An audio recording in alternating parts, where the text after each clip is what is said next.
So I will need to maybe do it a little bit slower in times and stuff like that. But I'm really interested and excited to be here. So thank you for inviting me, and I will now talk about the presentation. Wild IoT Tales from hacking power grids into hacking oil pipelines. So a little bit about me. My name is Barak Sternberg. I'm a founder at Wild Pointer. I'm also an hacker in residence and advisor at Wild Ventures. I was previously an author at SentinelOne Labs and a speaker at DEF Connectivity and many other conferences. I did my master's in algorithms in computer science, and I love doing research from IoT, Linux, web apps, whatever you name it, algorithms, analyzing malware, and much, much more. I'm also a DJ and a party lover, so make sure you check out also my Mixcloud. And with that in mind, let's start. So IoT attacks are anywhere, like really, really anywhere. So the IoT malware landscape has been increased by 123% in healthcare over the last year, and SCADA systems are under attack, industrial systems, hospitals, really, really everywhere. So why attackers are targeting and focus so much heavily on IoT and critical infrastructures? So first, critical systems tend to make more damage because, well, they are critical. And in that sense, if you can do as an attacker more damage, maybe the probability for the payouts, for the ransomware payouts and stuff like that will be increasing. So because the defenders want to protect their systems as immediate as they can to remove the attacks itself. So the more damage can be incurred and the probability for the payouts will be probably higher. That's why one option they try to attack them. It's harder to detect and protect this kind of system because it's harder to really inspect inside what is really happening behind the scene. It can give initial access to organization like VPN servers, routers, etc., and the scale. So many devices have almost the same configuration in this IoT landscape, and they have been used extensively for deploying ransomware, DDoS attack, theft of source code, technological source code, and much more, crypto mining, and even disabling and damaging critical infrastructure, nation state, not even nation state, and much more. Infection attempts over the first half of 2021 was over 1 billion. Last year, hundreds of CVEs, many industries are impacted and targeted. So with that in mind, let's go into our first story. So our first story is going to deal with the Russian-Ukraine cyber war. We're going to explore the power grids were under attack and the Sandworm APT threat actors. So let's recall the Russia attack on Ukraine, the cyber attack on 2022, the start of this year. So they were targeting banks, mostly banks and government entities, internet satellites, and energy providers. Actually, every kind of critical infrastructure you can name probably would have been there, including high voltage and critical substations and much more. What was targeted is actually they were trying, well, in a sense, in retrospective, we can say they were trying to disable electricity. They were trying and actually succeeding to disable satellite internet connectivity. They were damaging and wiping out critical infrastructure data to make recovery of these critical infrastructures way slower. So they're trying to do as much damage as they can to make the whole war efforts much slower, to make the whole efforts into defender efforts, to the Ukrainian efforts much slower in some sense. And how they try to do it. So, So they're trying to use in Destroyer 2, which we will deal and focus here after. They were trying to do a couple of wipers, malwares, many versions of wiper malwares. They were targeting multiple and various OSs, not just Windows machines, also Linux, Solaris, and much more. and they were disabling also services and ingoing and outgoing communications to make the recovery even slower. So with that in mind, a little bit of context about this APT group. So this astonishing APT group is assumed to be a part of the GRU, which is a part of the Russian kind of government intelligence corps, and it's soon to be this unit 74455, and it had assumed to done multiple harm and damage, DDoS, blackouts, ransomware from around 2007 forward, wanted by the FBI's really malicious threat actors. This is the standalone APT group. And in this current events on around March and April 2022, around the start of this year, they were targeting Bank of Ukraine governments using the Caddy wiper and Matic wipers, which are all these wipers for Windows. They were trying to also attack the energy providers in Ukraine, specific energy provider, in order to shut down electricity, using, again, wipers for Linux and Windows as well, the X-Red family and the Caddy wiper version 2. And they're using also Industry 2 to affect with the ICS protocols, specifically the IEC 104 protocol affecting electrical substations. So they're trying to make it all happen, damaging critical infrastructure and much more. And about the Caddy wiper, so the first version of the Caddy wiper, which is a disk wiper, just should erase the disk, it does really interesting things. So the first, it tried to recursively iterate directories. It overwrites maximum of 10 megabytes, probably to make it run really faster. It used the write file syscall with zeros, and it also rewrites the partition table, MBR and GPT to zeros, so it will be really hard to recover the drive itself. The second version, which was deployed in the energy provider, which was used further in other Windows machines, used this interesting loader, which is called Argy Patch, and it, well, you can see they use also this patch version of IDA Win32 remote debugger, which is really interesting choice, maybe, I don't know, a trolling choice or something like that. And it used it to execute the shellcode itself. We can see that the arguments here, they were using like key and the shellcode path. So the shellcode was encrypted and decrypted inside this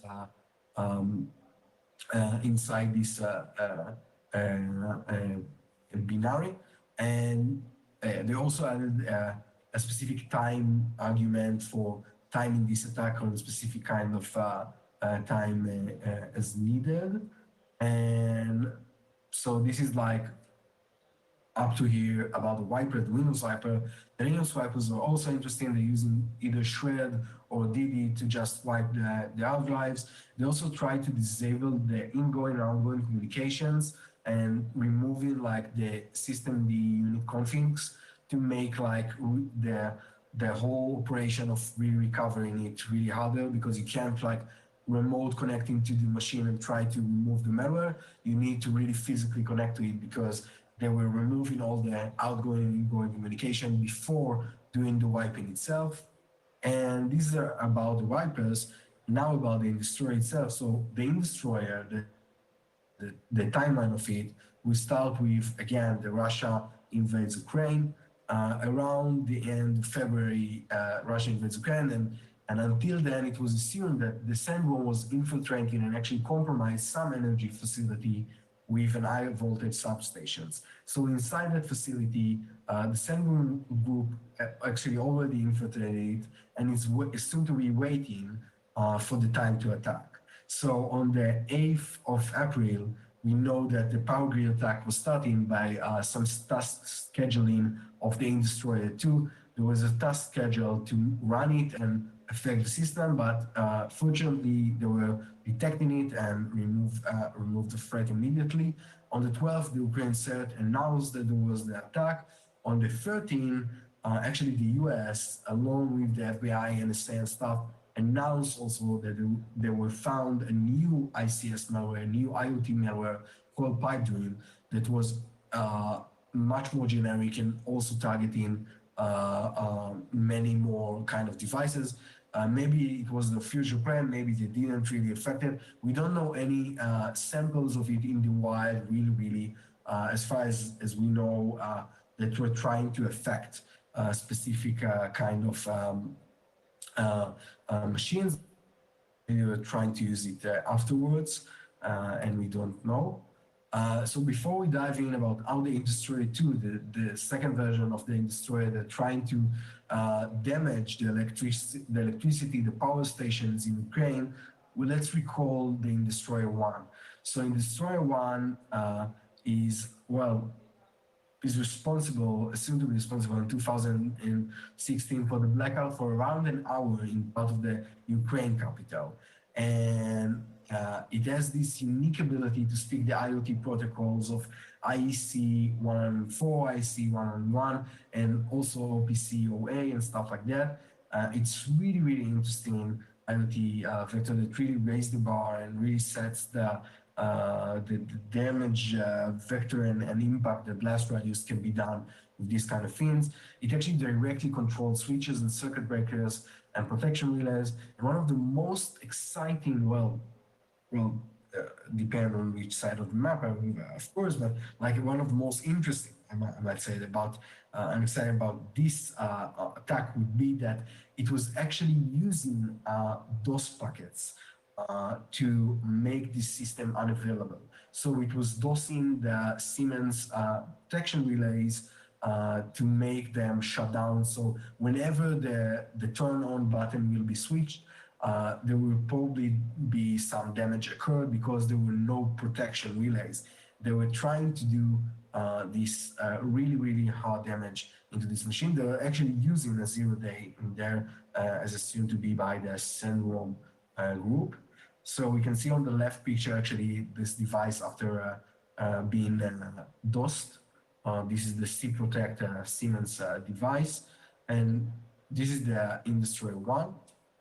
And going a little bit more on the high level side, on the electric grids ops 101, we can see some intro about it and understand how they try to do it. So how the electricity grids and way of operation communication working is that usually there are the SCADA clients. So on the first point, you can see the SCADA clients, the SCADA stations monitoring the RTUs. The RTUs are usually connected to the substations themselves.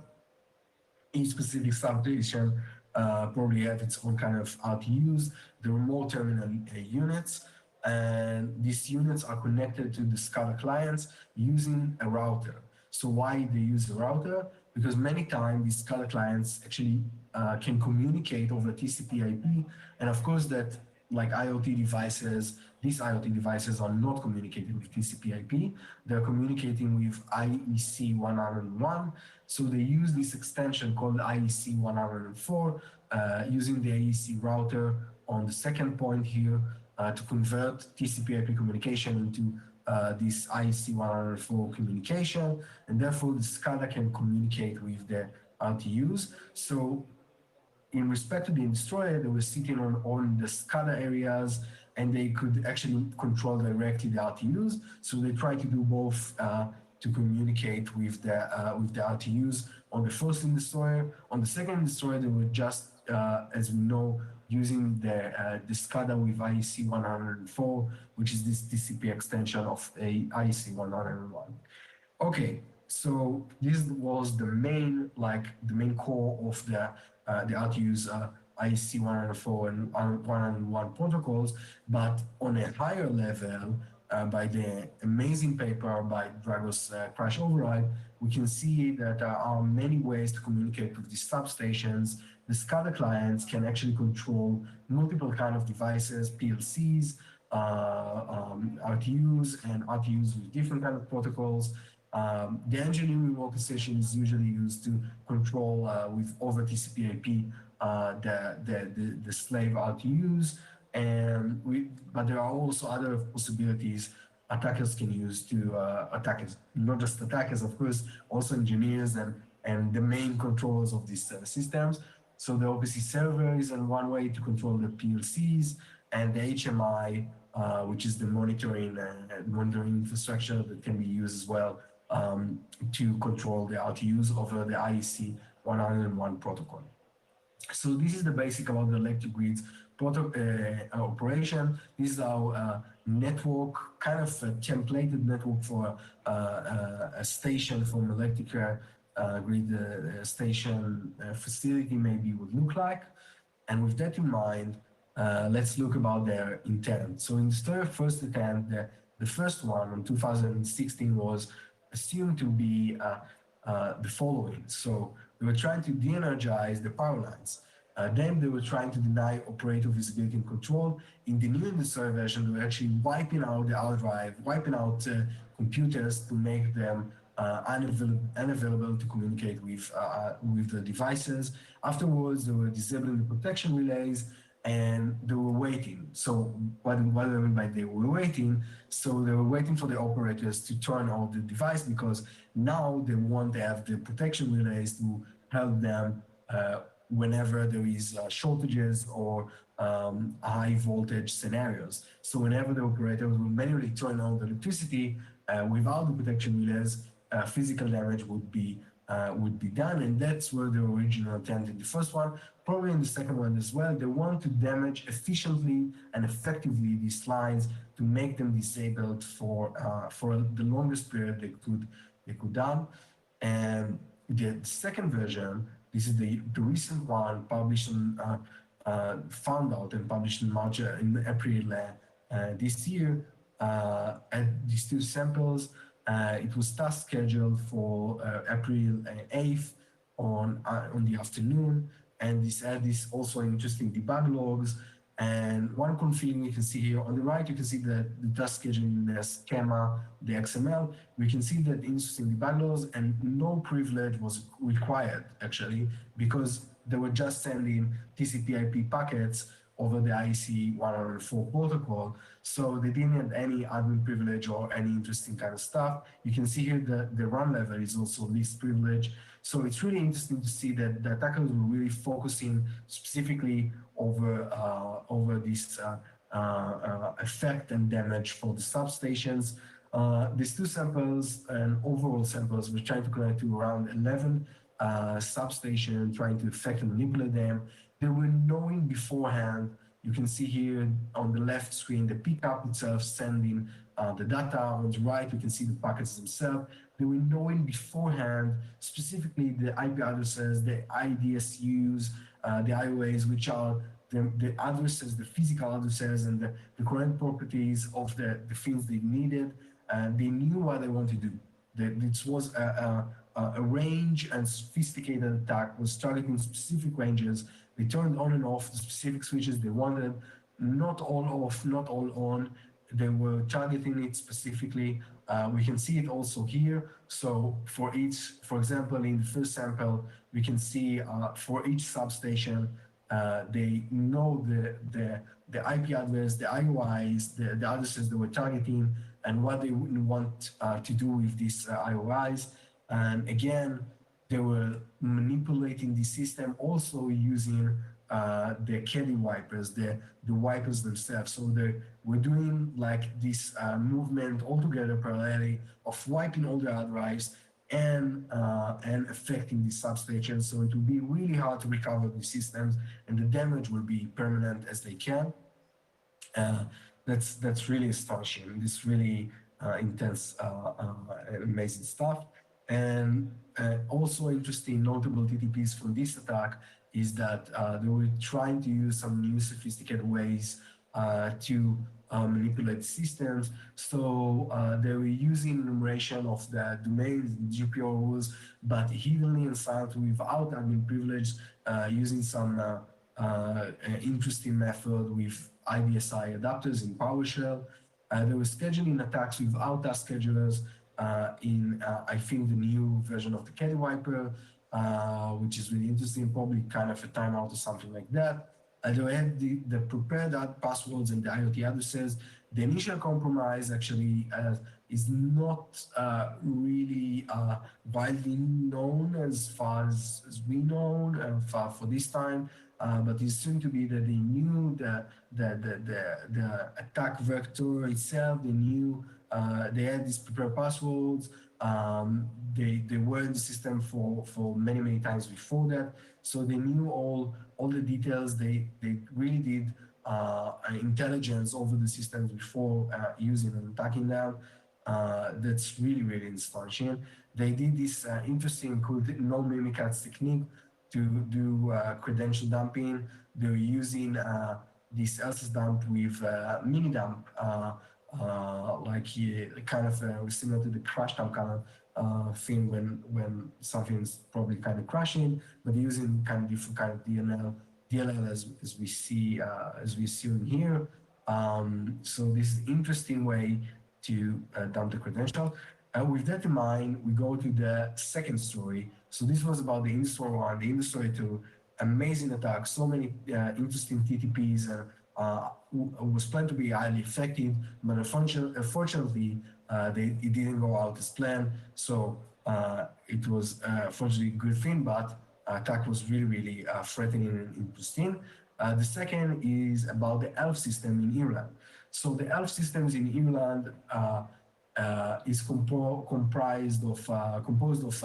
of the public health system, the HSE. The HSE is the main services of the public health system in Ireland. It has more than 35 hospitals in Iran, around 70K employees, and it was attacked really bad by the quality runs last year. So the high-level attack story starts with, well, as you know it, or might not, but as many of the attacks are with phishing. They were sending an Excel to some employee. The employee opened this phishing spreadsheet, that gave the attacker the ability to connect and control the patient zero, the first system, and to give access to the system, probably with a macro or some proper. One day, I would estimate and assume it was just a macro or something like that was triggered, but probably it could be one day as well. And from there on, they were later moving the networks using known passwords, leaked passwords, using one day and much more, and eventually deploying the ransomware inside the system. They were doing a lot of noise, and it's really interesting to see how this attack actually evolved. So 19th of May, 2021, the CEO of HC says, we know the attack was happening. We don't know what data has been taken, but we know some data was compromised, and we won't pay. And this is like really kind of not such a good way to deal with that openly in the sense, because they didn't tell you really nothing. They just say they won't pay anything, and they try to recover it by themselves. So regarding the timeline, one interesting thing to notice in the timeline is, well, first the attackers were in the network, inside of the networks 8 weeks before really doing the ransomware, really getting to know out of the, getting identified. 8 weeks in the system until the real detection happened and the real removal happened. And this is the story itself. So on 18th of March, a phishing email is clicked, and the HSC employee clicks this Excel, and the organization is infiltrated. On the end of March, you can see that the timeline here, so there were around, I think, week or two, and no one got noticed them, anything at all. They were executing Cobalt Strike and Mimikatz, like popular stuff, right? So they're using the antivirus. Well, first of all, let's deal with that. So antivirus, they didn't use, as it seemed to be, more than kind of EDRs, more than kind of XDRs. It seems to be like all kind of ways of protection. And also it detects it, but didn't block it. And why it happened is because, well, the antivirus operated in a monitor mode. Well, amazing. So they execute construct and cuts, they didn't get block away, and then the attacker continues only to the point where on the 7th of May, they gain the admin privilege, probably with some non-leaked password from dark web password. Again, no one noticed again because AV monitor mode, all good. Attacker continues to do lateral movement, exploit more servers in other hospitals, sorry. And also, attacker execute cold strike at one hospital, and now the antivirus doesn't work in a monitor mode. It doesn't work in monitor mode. It detects the cold strike and it tries to quarantine it, and it fails. So we can see here that the attack was not that sophisticated, but more the cybersecurity maturity level was really, really low. So again, we continue. On the 10th, one hospital SOC noticed about this cold strike alerts. It asked this security provider whether they should be concerned, and the antivirus provider said to them, well, the threat was removed by your systems. The threat was removed in this computer that where the alerts are told, so the risk is low. But it doesn't mean that the virus didn't spread already to another place in the network, right? So they were so focused in this centric approach and didn't thought about the effect widely, and the risk is low. Saying that without all the context and relevant network is astonishing. On the 11th, attacker brute force the passwords, doesn't succeed with brute force the passwords, fails doing that, executes one day, popular one day successfully in the system, and doesn't get noticed at all. So this is another thing that like, I'm like, oh my God, because no one noticed it, ignored completely, and it's really, really astonishing to see that. On the 13th, the security provider emailed the HC SOC about many unhandled events since 7th of May, and you know what the SOC team doing? So the SOC team is advised that there are threats in the system, and they just restart the service. They just restarted the service team and restarted the service. And I'm like, what the fuck? Sorry for the language. It continues. On the 13th, one hospital, again, one hospital actually detects attack, doing the correct thing. It reset all the password, using the IoT, installing the hours, prevents the spread, doing all things correctly. But didn't share this information with all the other hospitals. So other hospitals, virus is still going on and not correctly IR and cleansing is doing for the other hospitals under attack. And unfortunately, on the 13th, the ransomware is executed in all the exploited hospitals altogether. So the ransomware, just to recap about the ransomware itself, so the ransomware is the Conti ransomware, the new version from the 2021, and it encrypts file parallelly. It has these multi-ways of 32 threads with Cha-Cha-8 symmetric encryption. It uses interesting mechanism to split the workers between the threads themselves. It removes backups, and it also encrypts backups. And we can see examples here for how it removes local backups from the system, from the Vim backups. It also encrypts domain backups if there are existing some backups like that. And it also these partial encryption features, maybe to get maybe it's a way to avoid detection, but or maybe it's the way to do it faster. Probably kind of both.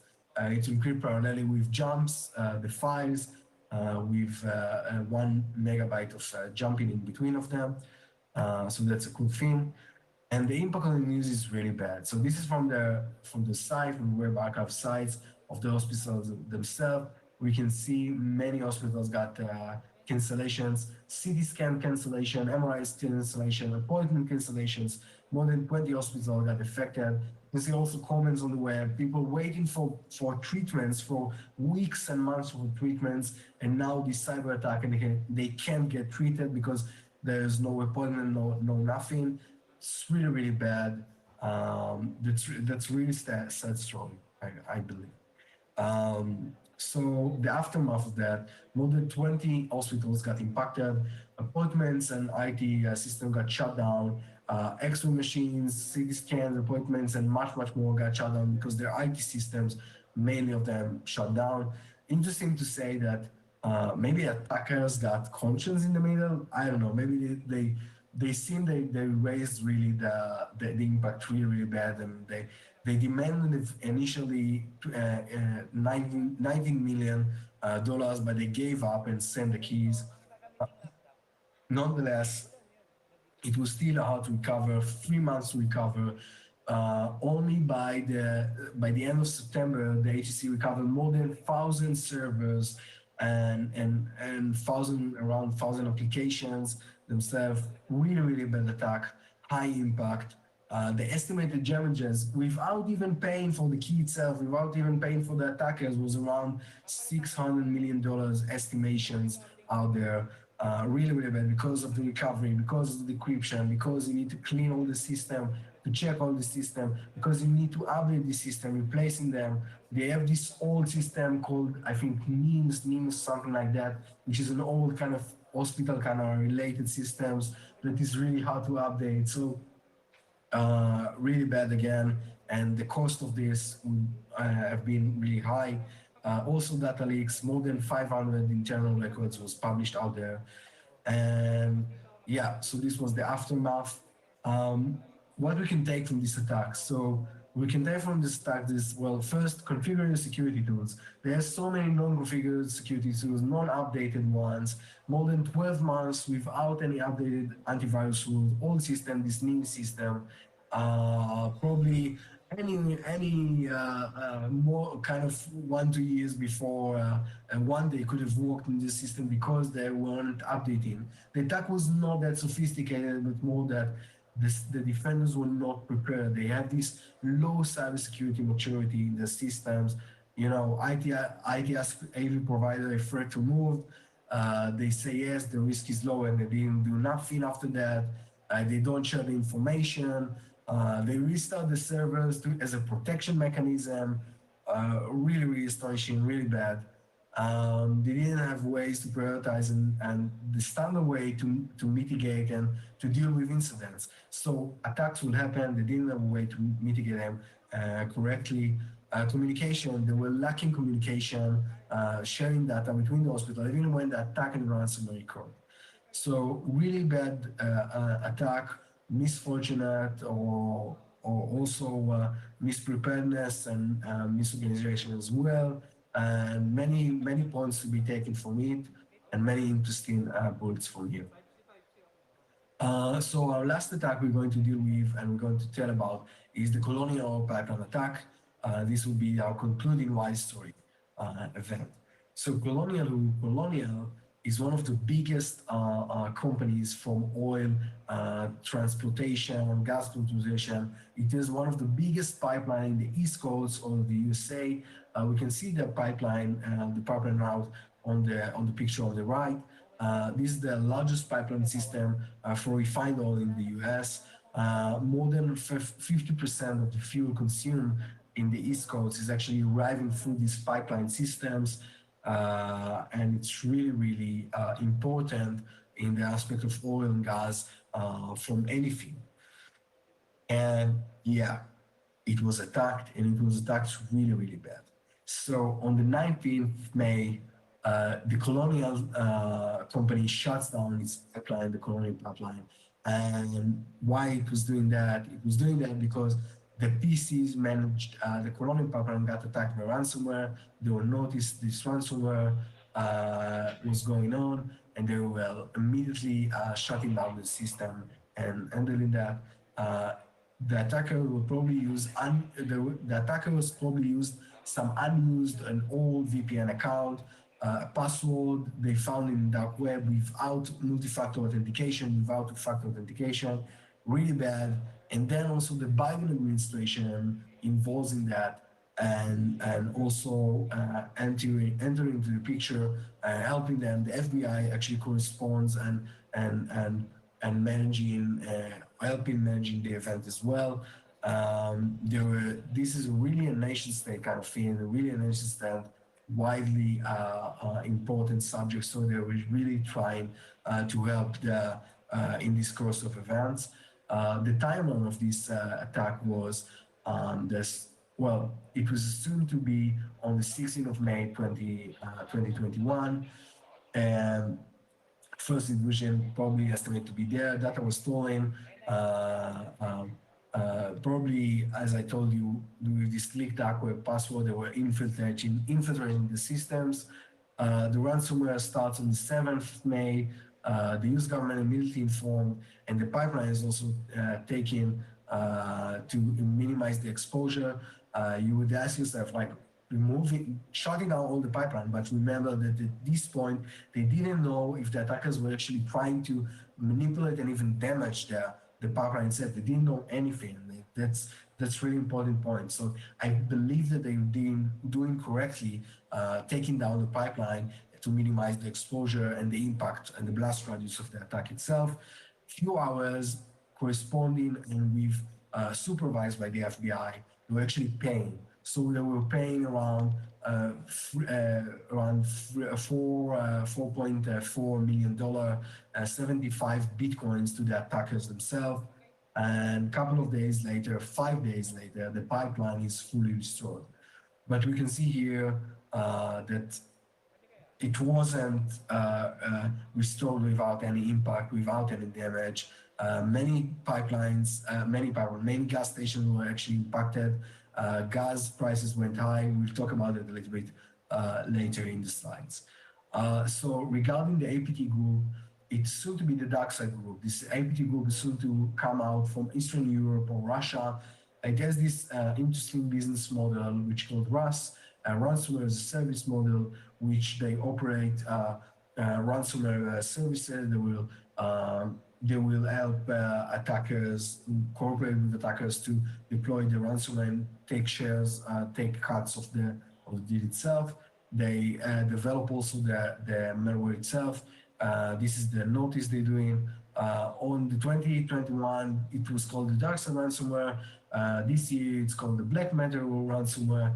The change in name is probably more advanced malware, some splitting in this group, but again, this group is really evolved and really doing much damage out there in the world. A little bit reverse engineering this threat. We can see that it tries to delete the backups. Again, it removes all shadow copies from the system. It removes all the backup services. We can see the backup services being queried. We can see there's so many interesting backup services. It tries to remove all of them from the system, and it uses for fast encryption symmetric keys, and what it does is really interesting. It generates random symmetric keys correctly. It encrypts the system with SALSA 20 with the symmetric keys, and afterwards it doesn't need to send any of these keys. It just encrypts all of these keys with the public key embedded in this ransomware, and remove all signs of this key and evidence out there. And this is the square of operation. The impact, again, really high impact. There was a temporary, actually, fuel shortage. We can see on the left picture, around for 5 days, some areas without gas. We can see on the left picture, gas station being rushed by so many cars waiting for gas. More than 70% of the filling station around areas from North Carolina to South Virginia went out of gas. People were buying, like panic buying, more and more buying, which led for shortage, which led for gas prices going up. Highest indices. On the right picture, we can see a gas station disabled because no gas transmission, probably, and stuff like that. But wait a second, you mess with the FBI, and that was the point that the FBI got in line, got into involved in the scenario and trying to do its way to dealing with these threat actors. It was really a nation state matter, and as a nation state matter, Biden was threatening also this group, threatening the attackers will be dealt with, and the FBI statement around the 14th was actually a couple of days before on the sorry, a couple of days before that thing was happening. And on the 13th, the dark side group came out to a world where the servers does not exist. The servers, they lost control of the servers, they lost control the money, many of some large portion of this money probably and stuff like that. And it is assumed to be linked in a sense. The FBI took actions to mitigate these threat actors. So the aftermath on the 7th, the FBI actually recovers around $2 million from the attackers themselves. They acquired the private keys for the wallets and decrypt and maintain the private keys. We probably assume to be, we don't know really how they managed to do it, but assumed to be done like that. You can see that they were recovering 64 Bitcoin, but it was almost all the Bitcoins, but the Bitcoin went down, so they actually lost loads of money probably because of that as well. This was on the 7th of June. Also, the dark side server went down and removed completely. I don't know who done it, but great job for doing that. On the 8th of May, there was actually a congressional hearing on the subject with the Colonial Pipeline CEO. We can see here that he's actually admitting we didn't know at the time, we didn't have the answer whether the pipeline was actually changed for days. And typically, it is not something DarkSide does. So they didn't really know. They assumed they didn't change their pipelines, but it would have been much worse if they weren't removing the things inside the systems, and they didn't disable in the pipeline itself. And as the Joseph Klein, the Colonial Pipeline CEO said, even the best in class is still suspectable. So lessons we can learn from that attack is that, well, do the basics, clear your unused account, enable two-factor authentication, backups and data guarding. Assume attack will happen. Set up your emergency response plan, IO plans, make all your plans ready for attacks, because attack will happen and you want to minimize your attack radius, your blast radius. Look over the legacy entries, legacy systems, old user, old apps, fix and update them, and manage these systems. Get the best out of each expert. Each expert has its own kind of expertise, has its own kind of uniqueness. Raise your skill level and learn from different kind of experts. Again, increase your cybersecurity mature level, educate your personnel, increase your skill personnel, and configure your security tools. And this was about the third attack. This concludes our old stories in here. I want to thank you all for this amazing opportunity to speak about these interesting, astonishing attacks. I'm Barak from Wild Pointer. Please, you can follow me on Twitter, LinkedIn, whatever.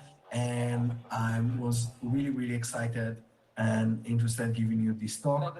I have so many credits for so many amazing giants and people working to make all information and many information public.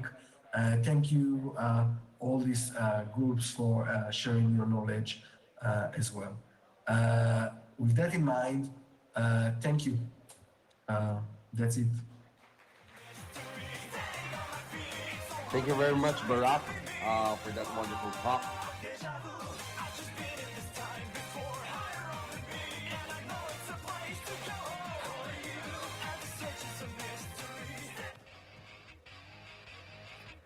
Hello.